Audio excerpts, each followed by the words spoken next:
YouTube के सभी दर्शकों को मेरा नमस्कार। आप सभी को राधे राधे, जय श्री कृष्ण। पाठ 19, जब मैं पढ़ता था, हिंदी सप्ताह 26, दिवस 5 में आप सभी का स्वागत है। तो चलिए बच्चों, अपनी अभ्यास पुस्तिका निकालिए और शुरू कीजिए मेरे साथ आज का अभ्यास कार्य। मौखिक चर्चा से शुरुआत करते हैं। किसी नदी, तालाब, झील के किनारे चलते हुए हमें क्या क्या सावधानी रखनी चाहिए। तो बेटा, एक तो तालाब किनारे घास फूस बहुत होता है, तो सांप या अन्य जहरीले जानवर जैसे बिच्छू, तो इनसे हमें देखते हुए बच करके चलना है, ठीक है।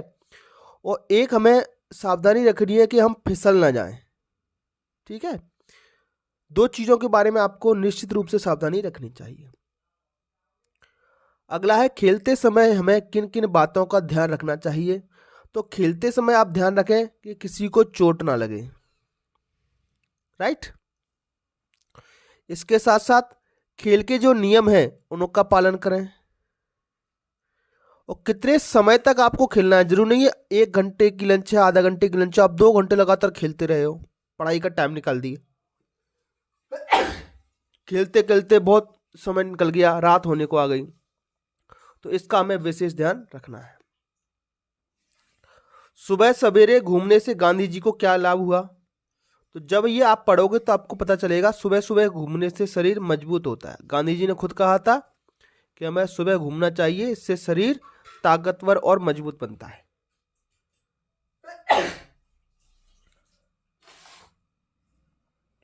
चलिए अगला है प्यारे बच्चों आपका पठन बोध। पृष्ठ क्रमांक 120 आपको पढ़ना है।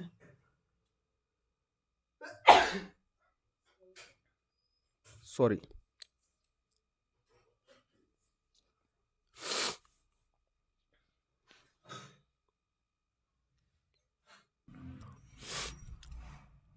चलिए बच्चों, वापस आते हैं अपने अभ्यास पर। थोड़ा सा सर्दी है आज मुझे। पठन बोध में पढ़े गए पाठ्यांश में रेफ और रकार वाले शब्दों को छांट कर लिखिए। ऐसी मात्रा लगी जैसे सूर्य, शब्द लिखा है सूर्य, ये है आपका रेफ। और ये प्रेम, इसमें ये लगा रकार। तो प्रिय, तीव्र, क्रिकेट, प्रार्थना, अनिवार्य, विद्यार्थियों, प्रति, ये सब रेफ और रकार वाले शब्द हैं। अब प्यारे बच्चों, 2 क्वेश्चन मार्क मैंने आपके लिए रखे हैं। 2 रेफ और रकार वाले शब्द आपको मुझे इनके अलावा ढूंढ करके यहाँ पुस्तक में लिखने हैं और कमेंट बॉक्स में भी बताने हैं। याद रखना, जो मैं प्रश्न पूछता हूं उनके जवाब आप कमेंट बॉक्स में अवश्य दें। प्रश्न क्रमांक 2, पठन बोध में पढ़े गए पाठ्यांश से नाम वाले शब्द, नाम वाले होते हैं संज्ञा, तो संज्ञा ढूंढनी है आपको। जैसे व्यायाम, क्रिकेट, हेडमास्टर, विद्यार्थी, फुटबॉल, शनिवार, प्रार्थना पत्र, ये सब नाम है। तो इनके अलावा 2 अतिरिक्त शब्द जो नाम हैं पाठ में दिए गए हैं, वो आपको यहाँ लिखने हैं और कमेंट करने हैं। 2 प्रश्न आज के वीडियो के बारे में आपको कमेंट करने हैं। प्रश्न क्रमांक 3, पाठ्यांश के आधार पर निम्नलिखित वाक्यों को खोजकर पूर्ण कीजिए। जब पेज नंबर 120 को आप पढ़ोगे तो ये वाक्य आपको लिखे हुए दिखेंगे, तो वहां से देख करके ये पूरे वाक्य करने हैं आपको। व्यायाम के प्रति अरुचि मेरी गलती थी। आकाश में बादल थे। मैं झूठा नहीं हूं, मैं यह कैसे सिद्ध करूं। मुझे भारी दुख हुआ। प्रश्न क्रमांक 4, गांधी जी दुखी क्यों हुए। गांधी जी को दंड मिला, वे झूठे बने, इसलिए उन्हें दुख हुआ। अगला प्रश्न क्रमांक 5, गांधी जी के अनुसार व्यायाम करना जरूरी क्यों नहीं था। क्योंकि उन्हें लगता था कि व्यायाम का शिक्षण के साथ कोई संबंध नहीं है। उन्हें लगता था ऐसा, पर बाद में उन्हें एहसास हो गया कि व्यायाम भी बहुत जरूरी है, ठीक है। अगला है शब्द वाक्य पठन लेखन गतिविधियां। इसमें प्रश्न क्रमांक 1 है, सही शब्द चुनकर रिक्त स्थान भरिए। ये शब्द हैं आपके पिताजी, बादलों, अरुचि और आचरण। तो पहला वाक्य देखिए, गांधी जी अच्छे पर बहुत ध्यान देते थे। अच्छे आचरण पर क्या भर देंगे पहले में? आचरण। वाक्य नंबर 2, खालिस्तान के कारण गांधी जी देर से पहुंचे। तो किसके कारण देर से पहुंचे? आप पढ़ोगे पेज नंबर 120 तो पता चलेगा, बादलों के कारण। तो इसमें बादल भर देंगे। वाक्य नंबर 3, वे की सेवा करते थे। किसकी सेवा करते थे? तो पिताजी। इसमें क्या भर देंगे हम? पिताजी भर देंगे। वाक्य नंबर 4, गांधी जी की व्यायाम के प्रति, अब ये ऑप्शन बचा है अरुचि, तो अरुचि इसमें भर देंगे। गांधी जी की व्यायाम के प्रति अरुचि थी। प्रश्न क्रमांक 2, निम्नलिखित शब्दों के समानार्थी शब्दों को लिखिए। समानार्थी मतलब एक जैसा अर्थ है उनका।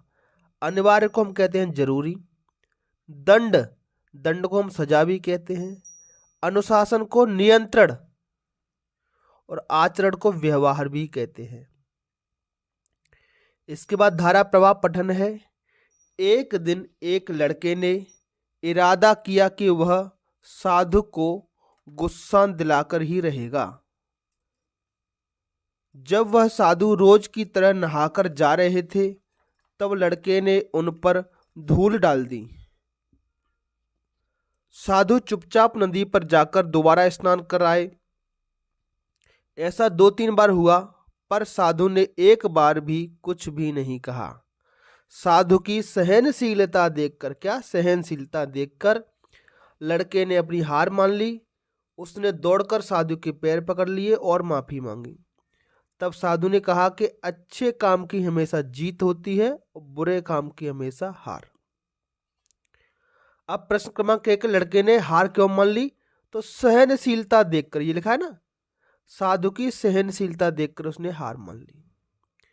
प्रश्न क्रमांक 1 लिखित प्रश्न में, साधु के अनुसार अच्छे काम की हमेशा जीत होती है और बुरे काम की हमेशा हार।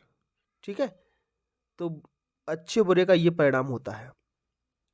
अगला स्वतंत्र अभ्यास है, स्वतंत्र पठन एवं लेखन। यहाँ आप अपने माता पिता को अपनी कुशलता के लिए 2 वाक्य लिखें। तो मैं यहाँ पर ठीक हूँ, मैं यहाँ पर ठीक हूँ, ऐसे लिखे हूँ, इस तरीके से। ठीक है, हूँ। उम्मीद करता हूँ कि आप भी वहाँ पर सकुशल ठीक होंगे। सर्दियों में आप अपना खास ख्याल रखना। पाने वाले का पता, ये अपने पिता के लिए पत्र लिखना है आपको। तो आपके पिता माता कहाँ रहते हैं उनका नाम लिखें पहले, घर, मकान नंबर, गली, तहसील और जिले का नाम लिखें। और अपने पास में जो पोस्ट ऑफिस होता है उसका पिन कोड होता है, हर एक पोस्ट का एक पिन कोड होता है, वो लिखें। ठीक है, तो इस तरीके से आप पत्र लिख सकते हैं। आगे श्रुतलेख है बेटा, इसमें आपके शिक्षक आपके लिए कुछ वाक्य या शब्द बोलेंगे, इनको आप यहाँ पर लिखोगे। तो आज की वीडियो में इतना ही प्यारे बच्चों। आपको वीडियो कैसा लगा कमेंट बॉक्स में हमें जरूर बताएं। और 2 प्रश्न मैंने आपसे पूछे थे, उनके जवाब अवश्य कमेंट करें। चलिए बच्चों, फिर मिलेंगे अगली क्लास में। तब तक के लिए आपका दिन शुभ हो। Have a nice day and thank you.